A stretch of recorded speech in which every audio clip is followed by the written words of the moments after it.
రేపటి నుంచి రాష్ట్ర వ్యాప్తంగా రైస్ కార్డ్ సర్వీసెస్ ఎనేబుల్ చేస్తున్నాం. దాని అర్థం ఏంటంటే కొత్త రైస్ కార్డు కోసం దరఖాస్తు చేసుకోవచ్చు. అదేవిధంగా ఒక కుటుంబంలో స్ప్లిట్టింగ్ ఆఫ్ రైస్ కార్డు కూడా పర్మిట్ చేస్తున్నాం.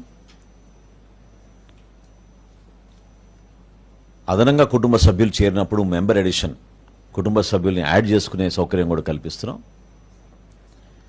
అన్నిటికన్నా ముఖ్యం అడ్రస్ మార్పు కూడా రేపటి నుంచి అవకాశం కల్పిస్తున్నాం. అదేవిధంగా మరణాలు జరిగిన చోట మెంబర్ డెలీషన్ కూడా కుటుంబ సభ్యుల పేర్లు తొలగించే విధంగా అవకాశం కల్పించాం.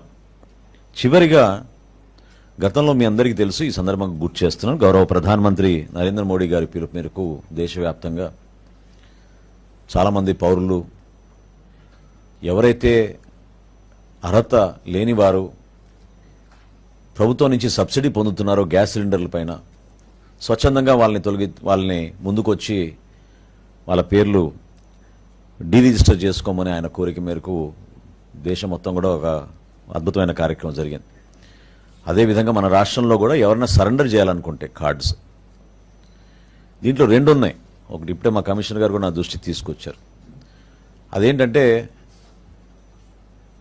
భారతదేశంలో సౌత్ ఇండియాలో ఎక్కువగా మనం బియ్యం కన్జంప్షన్ ఉంటుంది కాబట్టి ఒకవేళ వాళ్ళు మైగ్రేట్ అయ్యి ఇతర రాష్ట్రాలకు వెళితే అక్కడ బియ్యం బదులు వాళ్ళు గోధుమ తీసుకునే అవకాశం ఎక్కువ ఉంటుంది.